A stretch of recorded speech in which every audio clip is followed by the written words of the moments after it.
ఎందుకంటే జగన్ లాంటి హాస్యనటుడు కనే కళల గురించి మీకు చెప్పాలి.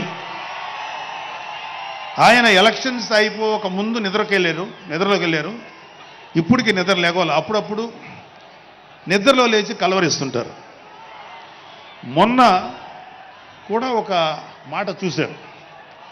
కళ్ళు మూసి తెరిచేలోగా 9 నెలలు అయిపోయినాయి, ఇంకెంత, ఇంకాసారి కళ్ళు మూసి తెరిచేలోపుగా 5 ఏళ్ళు అయిపోతాయి, ఆ తర్వాత అధికారం మాదే అని ఆయన మాట్లాడుతుంటే అంతకన్నా ఏ హాస్యగాడు కూడా అంత అద్భుతంగా చేయలేడు.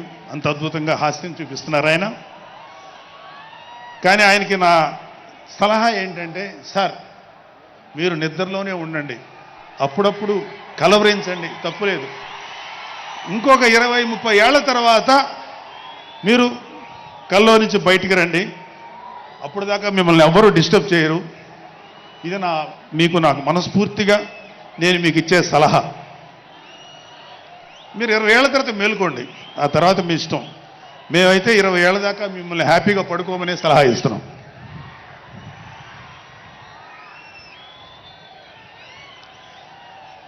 సో ఆంధ్రప్రదేశ్లో పవన్ కళ్యాణ్ గారి యొక్క చొరవతోటి ఏర్పాడైనటువంటి ఈ కూటమి ప్రభుత్వం ఎన్ని చోట్ల ఎంత పెద్ద సక్సెస్ అయిందో, ఎంత 164 సీట్లు సాధించే దిశగా ఆయన ఎంత కష్టపడ్డారో మనందరికీ తెలుసు. అయితే మా అదృష్టం ఏంటంటే ఇక్కడ పిఠాపురంలో జరుగుతుంది కాబట్టి పిఠాపురంలో ఎలక్షన్స్ ఎలా జరిగినాయో ఒక 2 మాటలు చెప్పకపోతే, నేను పిఠాపురంలో పనిచేసి పిఠాపురం అభిమానుల యొక్క అభిమానాన్ని చూరగొన్న పవన్ కళ్యాణ్ గారికి, అలాగే పిఠాపురం యొక్క జనసైనికులకి, పౌరులకి నేను కృతజ్ఞత చూపించినట్టు అవుతుంది. సో వాళ్ళ కోసం ఈ 2 మాటలు మాట్లాడుతున్నాం. సో పవన్ కళ్యాణ్ గారు పిఠాపురంలో మమ్మల్ని పనిచేయమన్నారు. అంటే నన్ను, మా ఫ్రెండ్ అజయ్ గారిని, అలాగే మర్రెడ్డి గారిని, రత్నం గారిని, శంకర్ గౌడు, మహేంద్ర, పంచకర్ల సందీపు, ఇలా మాకందరికీ పిఠాపురంలో పనిచేసే అవకాశం ఇచ్చారు. మేము పని మొదలెట్టిన తర్వాత మాకు అర్థమైంది ఏంటంటే,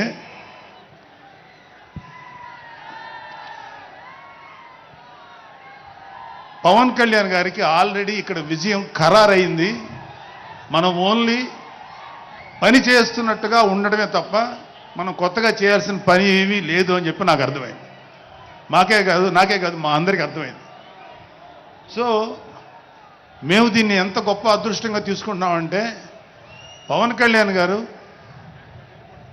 మీరు పని చేసేటువంటి మేము ఇక్కడ ఏదో పని చేసాం అనే తృప్తి మాకు ఇవ్వటం కోసం ఆయన మమ్మల్ని అపాయింట్ చేశారు తప్ప ఆయన గెలుస్తారన్నది, ఆయన అఖండ విజయం సాధిస్తారని ఆయనకు ముందే తెలుసు. కానీ ఆ సాటిస్ఫాక్షన్ మాకు ఇవ్వటం కోసం మాకు ఈ అవకాశం ఇచ్చారు. అయితే అది మా అదృష్టంగానే ఫీల్ అవుతున్నాం. చంద్రుడికో నూలు పోగులాగా ఆయన పడిన కష్టానికి ఒక చిన్న పని చేసామనే తృప్తి అయితే మాత్రం మాకు నిజంగానే ఉంది. అయితే ఇక్కడ పిఠాపురంలో పవన్ కళ్యాణ్ గారు అఖండ విజయం సాధించడానికి 2 ఫ్యాక్టర్స్, 2 ఇంపార్టెంట్ ఫ్యాక్టర్స్. ఒకటి మన ప్రెసిడెంట్ జనసేనాని పవన్ కళ్యాణ్ గారు అయితే, రెండో ఫ్యాక్టర్, నాట్ వ్యక్తి, ఫ్యాక్టర్ పిఠాపురం జనసైనికులు, పిఠాపురం పౌరులు, పిఠాపురం ఓటర్స్. వీళ్ళిద్దరూ లేకపోతే మేము ఏమి చేసినా ఏం ఉపయోగం లేదు. సో మాలో ఇంకెవరైనా సరే పవన్ కళ్యాణ్ గారి విజయానికి నేనే దోహదపడ్డాను అని ఎవరన్నా అనుకుంటే అది వారి కర్మ, అంతకంటే ఏం చేయలేదు.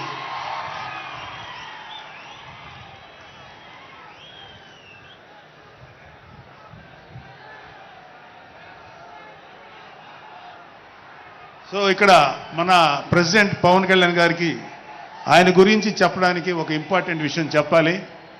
అదేంటంటే, మొన్న ఈ మధ్యన మా అమ్మగారితో మాట్లాడుతున్నప్పుడు మా కళ్యాణ్ బాబు గురించి ఒక మాట వచ్చింది. యాక్చువల్గా ఇక్కడ నేను ఒక అన్నగా మాట్లాడకూడదు, కానీ నేను ఒక పార్టీ జనరల్ సెక్రటరీగా మాట్లాడాల్సి వచ్చినా కూడా ఒక అన్నగా ఈ ఒక్క విషయం నేను చొరవ తీసుకుని మాట్లాడాలి.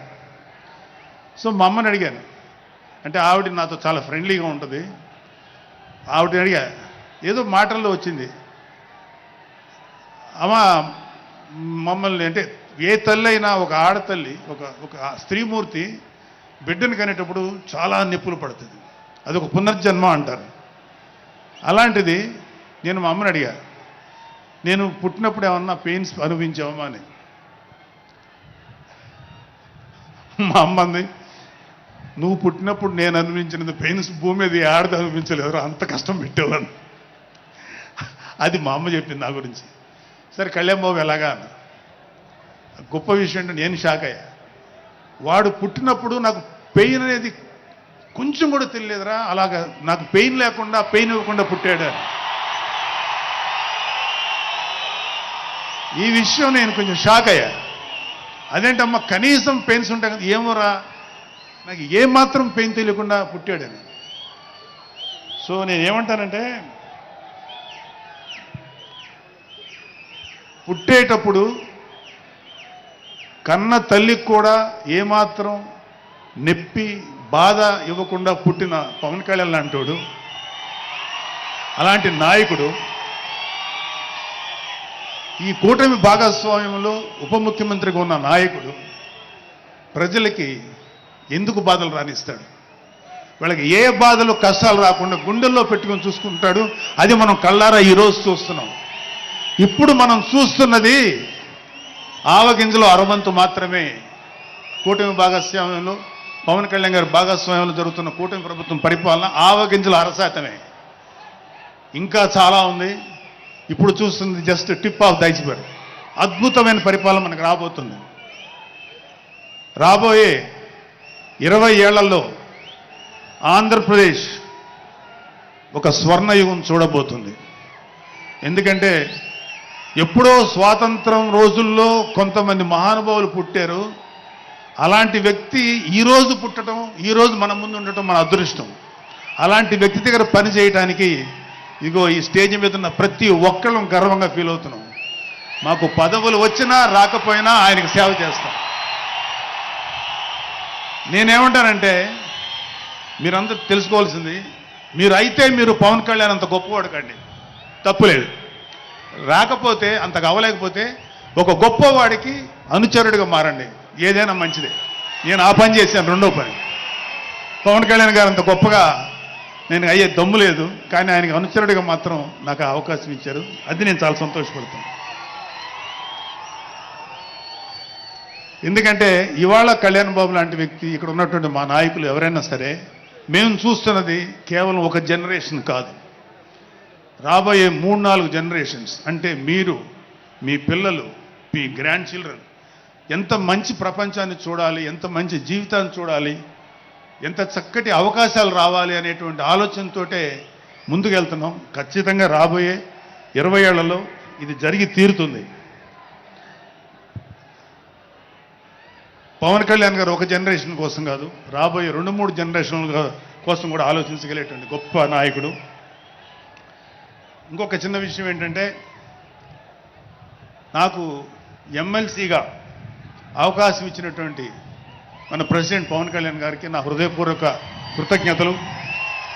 అలాగే నేను ఎమ్మెల్సీ కావటానికి నన్ను ప్రోత్సహించినటువంటి వ్యక్తులు, లేదా నేను ఎమ్మెల్సీగా ఉండాలని కోరుకున్న మీలాంటి ఎంతో అభిమానించే కార్యకర్తలు, అలాగే మా నాయకులు, ఆ రోజు నాకు సపోర్టుగా వచ్చినటువంటి మా నాయకులందరూ, మనోహర్ గారు, రామకృష్ణ గారు, విష్ణుకుమార్ రాజు గారు, లోకేష్ గారు, వీళ్ళందరికీ కూడా నా హృదయపూర్వక కృతజ్ఞతలు.